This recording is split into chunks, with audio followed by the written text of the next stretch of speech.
حن قلبي للمدينة لرسول الله فاقتفى القلب حنينا. Hammaga yana bir bor xayrli kech. Qur'ondagi ilm-fanga aloqador faktlar juda ko'pligi sizning ma'ruzalaringizdan ham ma'lum. Lekin Qur'ondagi ko'plab ilmiy faktlarni fan isbotlamasidan oldin tushunish juda qiyin.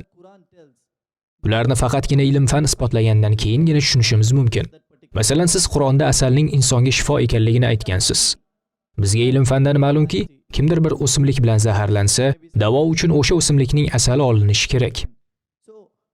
Umuman olganda, Qur'onda faqatgina ilm-fan tomonidan kashf etilgandan keyin tushunish mumkin bo'lgan ma'lumotlarni keltirishni nima foydasi bor? Savolim shuki, Qur'ondan menga shunday oyat aytingki, u hali ilm-fan tomonidan kashf etilmagan yoki kelajakda kashf etiladigan bo'lsin.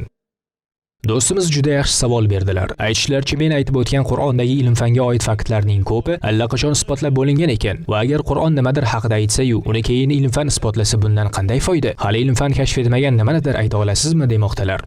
Do'stim, shuning uchun ham arablar astronomiya sohasida juda ilg'or bo'lishgan. Nega? Sababi ular Qur'on o'qishgan. Qur'onda astronomiya haqida juda ko'plab ma'lumotlar bor. Qachonki ular Qur'on o'qishganida ko'proq tadqiqotlar qilishgan va yanada ko'proq izlanishga tushishgan. Natijada ilmda ilg'orlab ketishgan. Qur'on ilm-fan olamiga go'yo telegrafik xabardir. Birgina tibbiyot sohasini oladigan bo'lsak. Bu birgina soha katta hajmdagi ma'lumotlarni o'z ichiga oladi. Agar Qur'onga bu ma'lumotlarni hammasini joylanganida, insonlar buncha katta kitob bo'lmasa bu deya o'qishga erinishgan bo'lardi.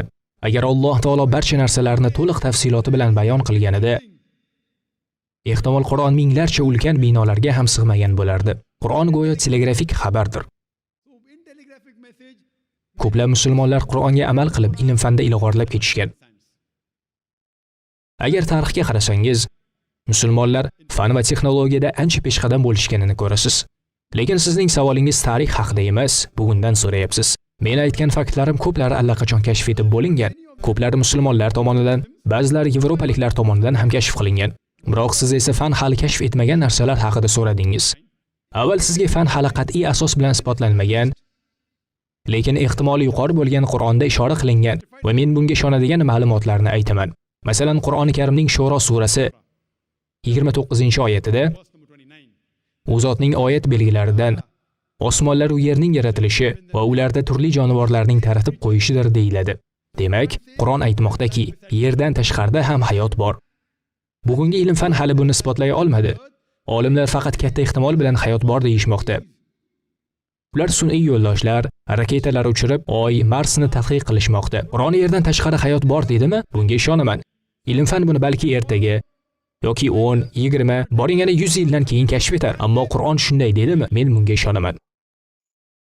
Bugungi kunda olamning nihoyasi borasida turli xil gipotezlar bor. Masalan, quyosh kattalashib ketsa, olam nihoya topadi. Tog'larning qulashi va parchalanib ketishi bilan, okeanlar toshib ketishi bilan va dunyoni qora tuynuk domiga tortib ketishi bilan yakunlanadi kabi farazlar bor. Ularning aksariyati Qur'oni Karim bilan mos keladi.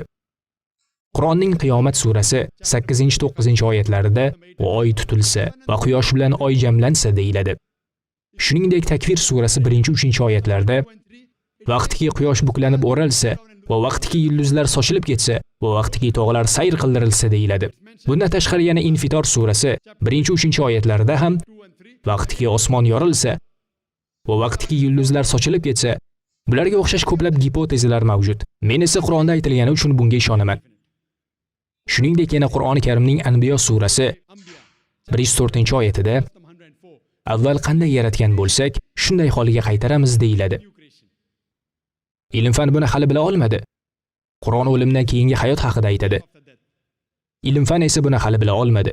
Qur'on jannat va do'zax haqida aytadi. Fan buni ham hali isbotlamadi. Qur'on jin haqida gapiradi. Ayrim odamlarga jin tegish mumkin. Bugun psixologlar esa bunga yerdan tashqaridagi kuchlar ta'siri deb qarashadi. Qur'on mana shular haqida aytadi. Qur'onda yer yuzidagi birinchi inson Odam alayhissalom deyilgan. Ilm-fan buni hali bila olmadi, lekin katta ehtimol bilan buni ham tasdiqlashadi. Hozir siz menga quyidagicha savol berishingiz mumkin. Do'stim Zokir, fan va texnologiya haqida shuncha gapirib, endi 100% isboti bo'lmagan o'limdan keyingi hayotga ishonasizmi? Jinlarga ishonasizmi? Jannat va do'zaxga ishonasizmi? Doktor bo'la turib, ilmiy isbotlanmagan narsaga qanday ishonasiz? Javobim shuki do'stim, Men buning barchasi ilmiy ekanligiga ishonaman. Qur'onda aytilgan 80% ma'lumotlarning 100% to'g'ri ekanligi isbotlangan. Men astronomiya haqida, geologiya haqida, suvning aylanma harakati haqida, botanika haqida, biologiya va zoologiya haqida aytdim. Farazan bu Qur'onning 80% ga to'g'ri keladi. Bularning bari 100% to'g'ri. Qolgan 20% esa munozarali. To'g'ri ham, noto'g'ri ham deya olmaymiz. Mana shu 20% ning 1% ham xatoligi isbotlanmagan. Qur'ondagi birorta oyat ilm-fan tomonidan xatoligi isbotlanmagan.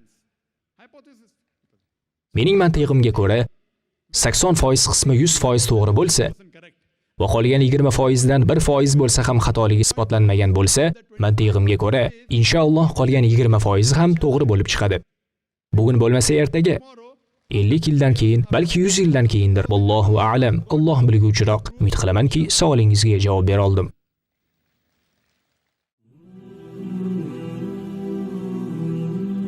Madina Studio TV dunyo bo'ylab qalblarga iymon ulashib kelayotgan mashhur islom da'vatchi olimlarning suhbatlaridan tarjimalarni havola etadi.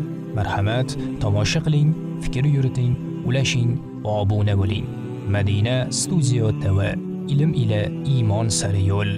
Ilm ila iymon sari yo'l.